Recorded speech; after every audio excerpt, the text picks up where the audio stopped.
So races are never won in the beginning, but they are lost.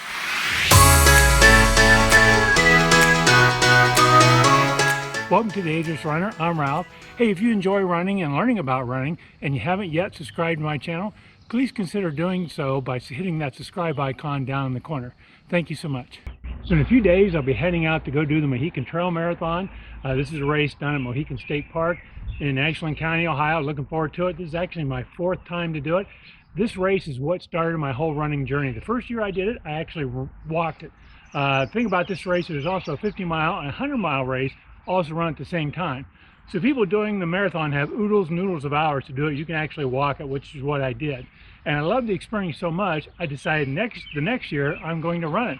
So about 4.5 years ago, I started my running journey. So my goal in this race is always to finish. That's true of any long race, any long run, I want to finish.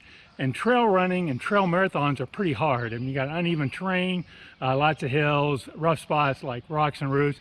But there's lots of benefits of trail running. You haven't done so, I suggest you do. I'll queue up at the end of this video I made on the benefits of trail running. But this is going to be a long day for me. If I do it in under 9 hours, that would be awesome. But I don't care so much about the times I do about finishing. So I have some strategies I'm going to use during this race to help me finish. So my first strategy is that adage I mentioned in the beginning of this video. Races are never won in the beginning, but they are lost. It's very easy and tempting, whether consciously or unconsciously, to run a little harder when you start your run. You're fresh, you're strong, you feel good. I cannot do that in this race. This thing's going to be, like I said, 9 hours, maybe more. So I really need to be conservative when I start. My average trail running pace is at least 5 minutes slower than my road running. That's because I walk steep hills, long hills. I walk around anything that might be dangerous trip hazard like rocks or roots. So that just extends the run time a little bit. And that extra 5 minutes does not include downtime in an aid station. So I really need to start with a slow pace to begin with. Again, my goal is to finish. If I don't do this, I run the risk of getting halfway or 3/4 through and just not having the energy to finish. Now, my next strategy deals with those aid stations I mentioned. Last time I ran this race, there were 4 aid stations between the start line and the finish line. So that makes 5 running segments. And of course, each of these aid stations have food, water, things to help runners as they're progressing through the race. And of course, there's 50 and 100-mile people doing it, so everybody needs some nourishment, some water to stay hydrated.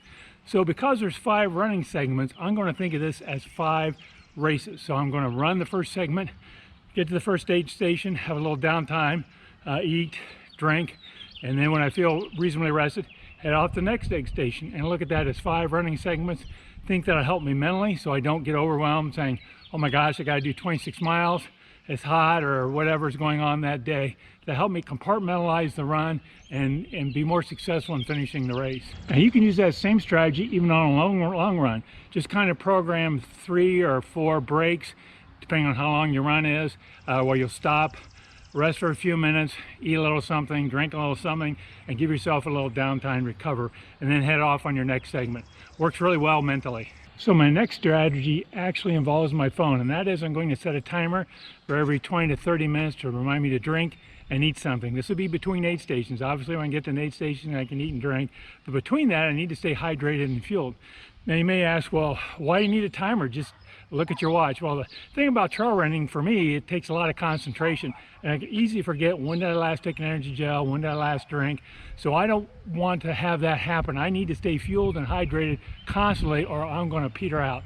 So I'm going to use a timer on my phone to remind me to fuel and drink every 20 to 30 minutes. So my last strategy is one I just added that's based on the weather forecast. There's only a 30% chance of rain on the day of the race. However, it's going to rain the night before. That means the trail is going to be wet and muddy. So I'm going to pack an extra pair of socks, an extra running shirt, and my running vest, my running backpack, whichever I take, because I might need them. I don't want to be running wet feet, have a soaking wet shirt, and I'll be able to change it to something dry. So that's my last strategy. So I'll do a post-race video in a few weeks, let you know how I did, issues I had, what worked for me, what didn't work, just kind of let you know how my strategies work. So thanks again for watching. Again, if you enjoy my channel and videos, please hit that subscribe icon down in the corner. Thank you so much.